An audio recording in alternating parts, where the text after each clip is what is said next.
नमस्कार दोस्तों, मैं हूं दिनेश के वोरा। स्वागत है आपका इस कार्यक्रम में। भारत का निर्यात कम होता जा रहा है और आयात बढ़ता जा रहा है।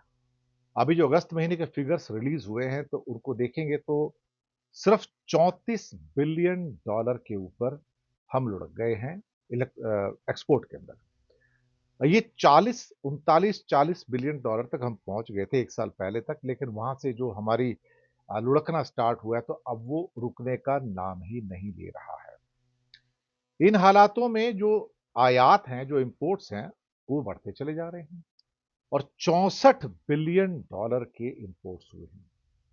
इसका मतलब जो गैप है हमारा, जिसको ट्रेड गैप कहा जाता है, वो 30 बिलियन डॉलर का हो गया है।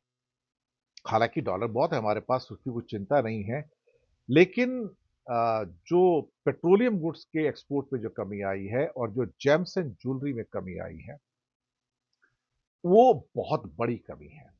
और जो पहले बढ़ा हुआ एक्सपोर्ट आपको नज़र आता था, वो इसलिए क्योंकि रूस से कच्चा तेल आ रहा था और उसको रिफाइन करके सो कॉल्ड अमेरिका तो नहीं, हाँ, यूरोप के अंदर भरपूर मात्रा में रिलायंस बेच रहा था। तो वो कई बिलियन डॉलर्स था, तो उसकी वजह से आपको फिगर नज़र आ रहे थे। अब उनके एक्सपोर्ट के अंदर कमी आ गई, बिल्कुल नीचे आ गया, तो अब ये महसूस होना शुरू हो गया भाई कि हम 34 बिलियन डॉलर पे आ गए। इसे क्या कहते हैं कि हमारे औकात फिर से 400 बिलियन डॉलर पर ईयर पे आकर टिक गई है। अब यहाँ पर जो इलेक्ट्रॉनिक का इंक्रीज हुआ है वो 7.8% है। इलेक्ट्रॉनिक का मतलब मोबाइल्स जो यहाँ पर असेंबल हो रहे हैं चीन से आके, लेकिन बाकी जो चीजें हैं उसके अंदर तो कोई बढ़ोतरी कहीं नजर ही नहीं आ रही है।